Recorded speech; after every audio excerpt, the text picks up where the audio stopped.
2006 में जब ग्रेट खली ने अंडरटेकर को हराया था तो पूरा इंडिया ऐसे क्यों खुश हो रहा था जैसे इन्होंने अंडरटेकर को नहीं बल्कि अमेरिका को ही हरा दिया हो। आखिर इस रेसलर में ऐसी क्या ताकत थी जिसे हराना बड़े से बड़े रेसलर्स के लिए भी इम्पॉसिबल समझा जाता था। बबलू टीवी पर एक बार फिर से खुशामदीद। मैं आपका होस्ट आतिश खान। अंडरटेकर का असली नाम तो मार्क विलियम कैलवे है, लेकिन दुनिया ने इनके काम को देखते हुए इन्हें the deadman, the man from the dark side, the master of mind games और the big dog of the yard जैसे अलकाबात से नवाजा हुआ है। 1965 ये वो साल था जब मार्क विलियम अमेरिका की एक स्टेट टेक्सास में पैदा हुए। अपने घर वालों के कहने पर इन्होंने अपनी इब्तदाई तालीम तो टेक्सास से हासिल की, लेकिन शुरू से ही इन्हें पढ़ने लिखने का कोई शौक नहीं था। इनके अंदर का जज्बा और ताकत तो इन्हें रेसलिंग की तरफ ही ले जा रही थी। इसीलिए 1984 में ही इन्होंने रेसलिंग ज्वाइन कर ली, लेकिन शायद कम उम्री की वजह से ये अपनी पहली ही फाइट बुरी तरह हार गए थे। नाजरीन, फिर भी अंडरटेकर ने हिम्मत नहीं हारी और 4 साल के लिए रेसलिंग की ट्रेनिंग शुरू कर दी। 4 साल की ट्रेनिंग के बाद इन्होंने कॉन्टिनेंटल रेसलिंग एसोसिएशन के साथ एक कॉन्ट्रैक्ट साइन किया और फिर से रिंग में उतरे। लेकिन इस बार ये अपनी पूरी तैयारी के साथ आए थे और आते ही सारे लोकल रेसलर्स को हराकर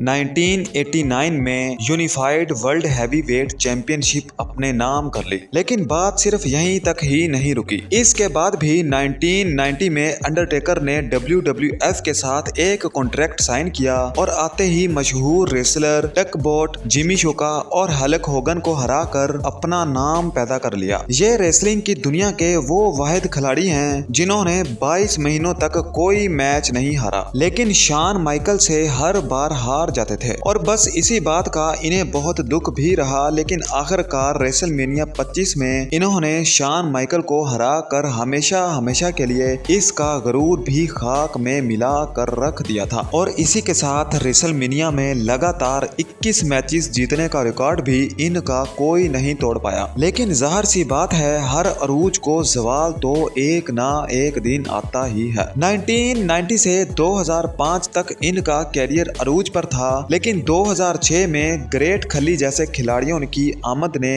अंडरटेकर को हराना शुरू कर दिया। इसी तरह 2014 में ब्रॉक लेसनर ने भी अंडरटेकर को हरा कर मैच से बाहर कर दिया। लेकिन बात सिर्फ यहीं तक ही नहीं रुकी। अपने कैरियर का लास्ट मैच भी अंडरटेकर जीत नहीं सके, बल्कि इसमें भी रोमन रेन ने इन्हें हरा कर रख दिया था। 27 साल के अपने कैरियर में इन्होंने 2274 मैचेस खेले, जिनमें से इन्होंने 1800 मैचेस तो अपने नाम किए और बाकी के या तो ड्रा हो गए और कुछ में इनको हार का सामना भी करना पड़ा। नाजरीन, इसमें कोई शक नहीं है कि अंडरटेकर एक कामयाब रेसलर रहे हैं, लेकिन अपने ऊपर आने वाले इस बुढ़ापे को नहीं रोक पाए, जिसकी वजह से 2020 में इन्होंने अपनी रिटायरमेंट का ऐलान करके अपने फैंस को बेहद सैड कर दिया था। इसी के साथ आज की हमारी इस वीडियो का भी होता है इख्तिताम। आप इस चैनल को जल्दी से सब्सक्राइब कर लें ताकि हर आने वाली नेक्स्ट वीडियो का नोटिफिकेशन आपको सबसे